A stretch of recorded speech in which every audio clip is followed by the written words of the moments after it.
खाटू श्याम बाबा की जय हो। आज खाटू श्याम का जन्म दिवस है।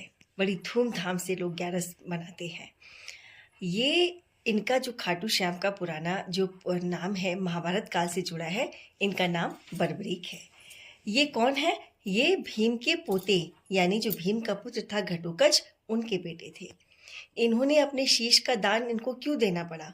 ये 3 बाणधारी थे, इनको 3 बाण मिले थे। इन्होंने अब इनकी माता ने कहा था कि बेटा जो भी हारे तुम हारे का सहारा बनना। तो जब महाभारत का युद्ध हो रहा था ना, तो ये अब युद्ध में हिस्सा लेने के लिए जा रहे थे। इन्होंने सोचा मैं भी अपना युद्ध में योगदान दूंगा। तो कृष्ण भगवान को पता चला तो उनकी परीक्षा लेने आ गए। उन्हें पता था तो उन्होंने ये कहा कि ये बताओ बर्बरीक, तुम किसकी तरफ से युद्ध करोगे? तो इन्होंने उत्तर दिया कि जो हारेगा। मैं तो हारे का सहारा हूँ। मुझे मेरी माँ ने कहा था कि जो हारता हो तुम उसकी तरफ हो जाना। तो भगवान समझ गए कि ये कौरवों की तरफ से कहीं युद्ध ना करने लग जाए। तो भगवान ने उनकी परीक्षा के लिए कहा, एक पीपल का पेड़ था और कहा उसको बेद कर दिखाओ, और एक पत्ता अपने पैर के नीचे दबा लिया। तो जब उन्होंने एक तीर चलाया तो सारे पीपल के पत्तों को छेद करता हुआ भगवान के पैरों के पास वो तीर आके रुक गया। तब बर्बरीक ने पहचाना, बोले आप कोई साधारण तो हो नहीं, आप बताओ कौन हो? तब भगवान ने कहा कि मैं वासुदेव कृष्ण हूँ। तब वो पहचाना।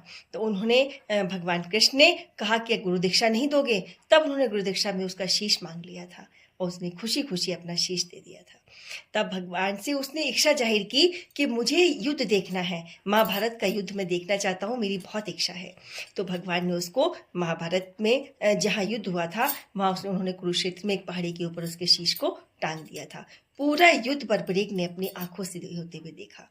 कहते हैं जब भगवान ने फिर इनको आशीर्वाद दिया कि तुम कलयुग में खाटू श्याम के नाम से मेरा ही रूप कहलाओगे, और जो कोई काम नहीं कर सकता, जहाँ सब हार जाते हैं, तुम हारे का सहारा बनोगे। कलयुग में जो भी तुम्हारे द्वार पर आएगा तुम उसको हमेशा उसकी मदद करोगे, उसके सहायक बनोगे। तो इसीलिए उनको हारे का सहारा कहते हैं। और बड़े भक्त जो है बड़ी श्रद्धा और विश्वास के साथ खाटू श्याम जाते हैं। ये खाटू श्याम की कहानी है। इसीलिए कलयुग में खाटू श्याम बाबा चमत्कार करते हैं। बोलिए खाटू श्याम बाबा की जय हो। जय जय श्री राधे राधे।